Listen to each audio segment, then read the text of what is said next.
think that there were vulnerabilities that existed under the system. First of all, the financial gaps between entities is clear. The rich, the poor, those who have good income statements and good balance sheets, and those has been a defining characteristics. Some of those will be broken, and it has enormous political consequences. The left and the right will be, I think, in greater conflict. And so that issue has also been connected to the changes in money and credit. In other words, before that, interest rates hit zero and there was not classic monetary policy. And also when there was QE, it didn't pass through to those who needed the money the most. And we're in a new era in which there is going to be government borrowing money and directing that money more than the normal capital markets, and central banks buying money. And that is going to have a profound impact on the value of money, probably reserve currencies and so on. And then related to that is it's a defining moment in terms of the strong and the weak, which, for example, China has come out of this very well, and it's going to change the nature of capital flows, I think. So I think that it'll have political and wealth implications that will be very important and will be clarified over the next, 2 years. I think that this is a good summary. I think when I look at history, I've studied the rise and decline of reserve currencies over the last 500 years. And this is a moment of a change in the world order, very similar to that which happened prior to World War I, prior to World War II, an analogous period. There's large wealth gaps and income gaps and opportunity gaps that exist. There's no time that has been this large since the 1930s. At the same time, monetary policy and debt policies in which when you have a zero interest rate, there needs to be the expansion of debt and that monetization of debt. Last time that happened like this to this grade was 1930 to 45 period. And the rising power of China challenging an existing power in its competitions. The last time that existed was in the 1930s to 45 period. There are struggles, fights over wealth and political power within countries and then between countries. That confrontation, that issue about how to deal with that, whether it's in a peaceful way or in a confrontational way within countries, like our political divide and our social divide that exists in the United States and in many countries, or between countries, such as the conflicts that exist between the United States world order and the Chinese rise, in which there's a trade war, a technology war, a geopolitical war, and even a capital war now, and then there's military conflict.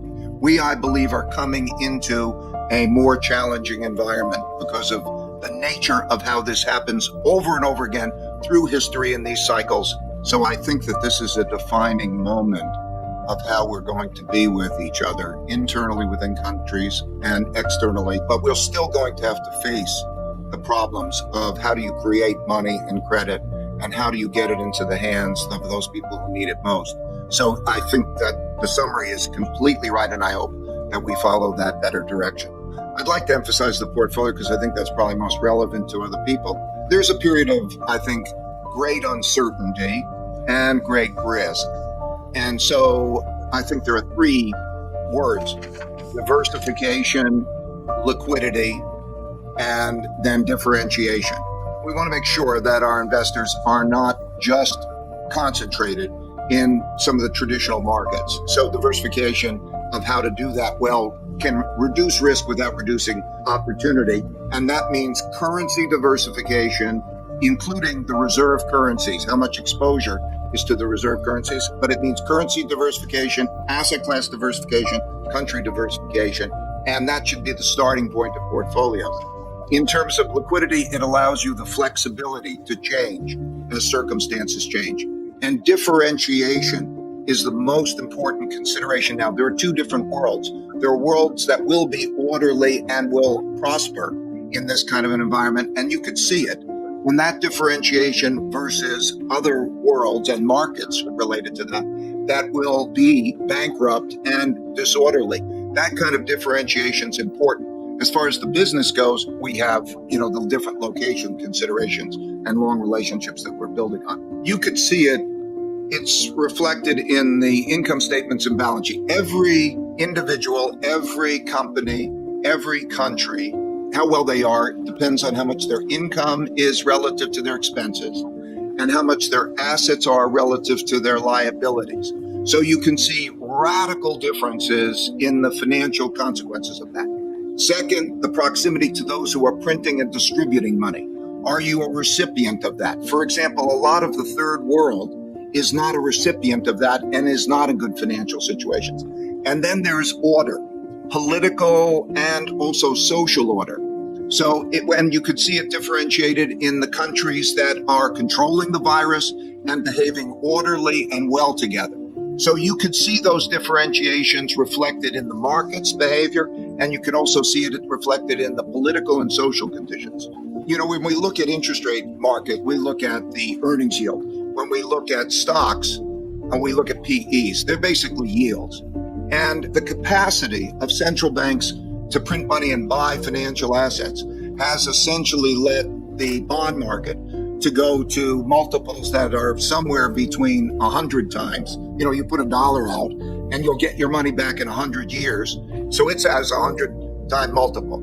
You have to compare stock multiples to bond multiples. And so the capacity of central banks to put liquidity into the system and to have that liquidity go to produce high multiples is very real. It also changes the economics of borrowing. In other words, if you can find something that makes anything more than a zero, you're going to make money. So that encourages the leveraging and it changes. So the financial flows that we're seeing, the market behavior is reflective of that. In my opinion, don't own bonds and don't own cash because they're producing a lot of debt and producing a lot of money to fund it. And so that's changing the nature of capital flows. It's also changing how those flows go to China in terms of the comparison of that market, particularly as it opens up. So I think it's behaving sensibly, but don't use old multiples as reflections of the limitations of what's expensive.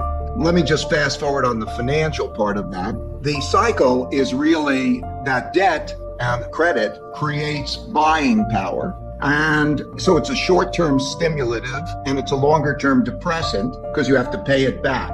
And so every time an economy gets weaker and so they jab it with credit and it pumps it up but it accumulates this debt, so it rises. And they keep doing that until it becomes more and more difficult. So as you get down to something like a zero interest rate, it becomes more difficult. And also the pile of that debt is also the pile of somebody's assets. They own the bonds. They own the financial assets. And all of those financial assets are claims on real stuff, real goods and services. So when we think about money or storeholders of wealth, and you say, where is your wealth? We tend to define it as those financial assets, but those financial assets have no purpose other than to sell them to get the goods and services. And when the pile becomes very big and the incentives for not holding that are no longer there, you have a problem, okay? Because it's gone through history. You have those financial assets want to go to get the tangible assets. In the old days, that would be go get the gold or something. But when you go there, there's too many claims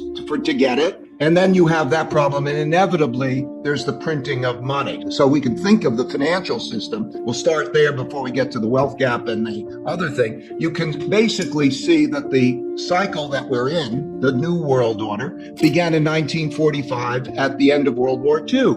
And that is when the United States won the war. These cycles happen this way. There's a conflict, there's a winner, and there's new rules of the game, and there's a new reserve currency. And that's the dollar. And the dollar was connected to gold. And it wasn't really, nobody thought of it as having any value. It was like checks in a checkbook, and the money was the gold.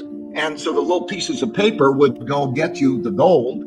And that system then resulted in us spending. We had the privilege of the reserve currency, that meant people want to lend to us. We would spend more than we earned. And those who got these dollars turned those dollars in to get their gold. And the gold stocks went down. And then in 1971, I remember it well because I was clerking on the floor of the New York Stock Exchange, Nixon says to the country, or says to the world in his very polite and diplomatic way, that you're not going to get the gold anymore. And so there was the devaluation and the printing of money, and we had the 70s and so on. So we're in a situation that's like that. We have the decline in, the decline in real rates. the pushing of a lot of liquidity out because there's not enough money, not enough hard money, but everybody needs more money. So we need that more money. So money is credit. You can make it up. So the government creates a lot of credit and the central bank prints a lot of money. And there's not much incentive to hold this money. Think about cash. If you hold cash, you get no interest rate, but there's an inflation rate, and then you have taxes and things. And if you think about bonds, there's not much incentive there, negative in some places. And so now we have a supply-demand problem, okay? Because as you look at the budgets and you look ahead, we know we're going to need a lot more money, a lot more debt. And this is all the cycle. You need the more money, you have to print that. You need more money, so taxes go up, and that produces the dynamic. Now, I can keep going on about what happens in that dynamic. It may be capital controls. You start to go to things where that money wants to go someplace, and it goes to almost anything else. Particularly at all that time, I learned in 71, painfully learned in 71, that it causes like stocks to go up. It causes everything. We can deal with the mechanics of the stocks, gold, Bitcoin, real estate, everything to go up because it's really going down in dollars. First of all, there are two types of inflation. There's the supply-demand inflation, when demand is strong enough and it presses up against capacity, like you don't have enough labor, unemployment rates are low, and capacity is low, and then prices go up, and there's that kind of inflation. And then there's a monetary inflation, which comes from the supply of debt being too much so that they produce more of the money, and the holders of those financial assets, particularly bonds, because bonds is just a promise to receive money that the central bank can print. The holders of that then go into those other things. And then what happens is then you just have to follow the money. So you see who gets the money. And then when they get the money, you see what they do with that money. So let's say if you change who gets the money now, because we're going to change that, taxes will change that, other things will change that. That goes then to those other people. So the inflation, the big inflations, the ones that are really most important are not the ones of the supply and the demand. They are the ones like that which followed 1971, my example. Okay, there's not enough money. You put it down, you devalue, in other words, you sever the link. And then with that, then there's a monetary inflation. You go into those other things, and then you have that. So the risk, let's say there's two risks. We will have a hell of a lot of demand because we put all that money in. Cash is all over the place. And even investments, all the investments go up because of so much cash. And how do you find a good investment? But also, there's so much money, and it'll change the amount that is in the hands of individuals and so on. And so now it's in cash, and that'll move on because cash is trash. I'd say that because it'll have that negative real return. The real risk, you'll experience more inflation. Right now, a lot of it is in cash, and there'll be a lot more money being produced. But you'll experience that more in that kind of inflation. Things will go up. You could see inflation in houses, inflation in, many things is going up. And then you'll start to see probably some labor inflation. If you start to see labor inflation and so on, it'll be a different kind of inflation though. Because we're in a more digital society, those things can be produced. That supply of digitalization can be produced without the capacity constraint. But the big monetary inflation is the thing. Where do I store my wealth? Because what happens through the markets is then when you go to those other things, let's say you go to stocks, you go to real estate, you go to other things because they're getting out of that. As those prices rise, like a bond, their future expected returns go down. And as they come closer to the interest rate, so now you've got whatever the interest rates are, it depends on the country, but it comes down, then there's no longer the incentive to buy those things, and you could have trouble. And it becomes very difficult to tighten monetary policy because the whole thing falls apart. Everything's interest rate sensitive. And so the central bank has got to then print that. Then you have negative real returns in stocks and other assets, like we did in the 70s, but the nominal return goes up. That pattern has happened over and over. I'm just trying to describe the mechanics of it. But there'll be some things that are broken for a long time, and then there's some things that are profoundly changed.